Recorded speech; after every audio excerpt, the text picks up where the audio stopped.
Hi, I'm Jenna. Hi. What's your name? Daniel. Hi, Daniel. Pleasure to meet you. Nice to meet you. How long have you been here? Oh, only 3 days. Just 3 days? Just 3 days. Wow, you're pretty new like me. Yeah. Hi. I'm Robert. Hi, Robert. I'm Jenna. Good to meet you. What are you doing here? Eating some mac nuts. Wow, where did you get them? Harvested these. Right here on the land? No, actually they're from another farm. Okay. They do grow around here. Uh-huh. Mac nuts are actually native to Australia, Okay. but they've been grown in Hawaii for about, I think, 80 or 100 years. They do really well here. High protein source, high fat source.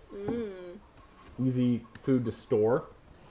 You can grow about roughly 2 to 5 tons per acre Oh my gosh. per year. I've never seen a fresh macadamia nut before. Yeah, this is actually in the husk. Uh-huh. So it's on the tree like this, it's green, and then it starts to mature and the husk will turn brown. Then it goes through a machine, takes the husk off, and you're left with the nut and the shell. And then if you want, you can send it through a machine and you can process them and put them in a plastic bag and, you know, do all that. Or you can just leave them in the shell and then you use this cracker and open them as you want them. It's a little bit slow, but, you know, you've probably seen like walnut crackers. The difference is the mac nut shell is like one of the hardest nut shells in the world, so a regular nut cracker won't work. You have to use one that has cam action. See how it's levered there? You're using, this is going like almost 180 degrees, and it's barely moving this. Right. So you need a lot of force, a lot of torque Okay. to crack the shell of a mac nut. Can I try one? Sure. A fresh mac nut? This is a treat. Good. Yeah. Have you eaten a lot of these? Oh, only maybe 5. There you go. Yeah? Thank you. Would you like half? Sure. So what about eating a lot of these? Is it Well, too much fat? They're 90% fat. You probably know whether it's unsaturated, hydrogenated, whatever the heck it is. It's natural, it's raw, it's fresh. I think they're pretty good for you. You know, obviously if you ate too many of them, but That's you know. really good. Yeah, and there's actually a major misconception in the health food community that thinks that fat is actually unhealthy, whereas some people should get most of their calories from fat. Really? And I'm actually one of those people, and I eat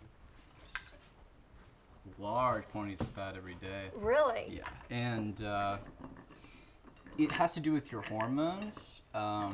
When you eat when I eat carbs, I break them down really quickly, and it elevates my insulin levels. Okay. So it makes me want to like run a mile. Like I would have to do that to burn off all the carbohydrate.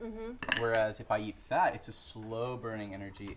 You can think of it like a fire. Yeah. Like when you add fat, it's like you're adding logs to the fire, where carbohydrate would be like paper or cardboard. Huh.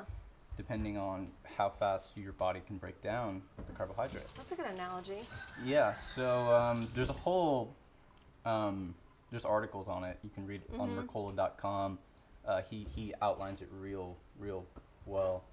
And yeah, depending on what type metabolism you have, how fast it is.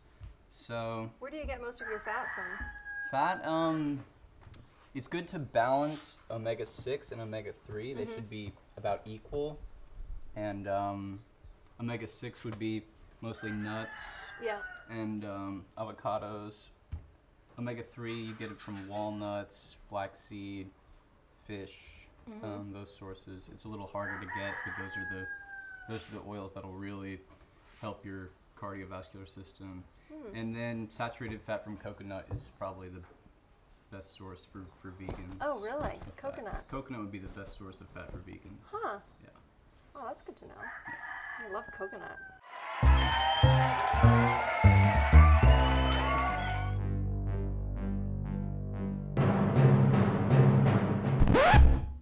Uncooked vegetables and fruit for 30 days.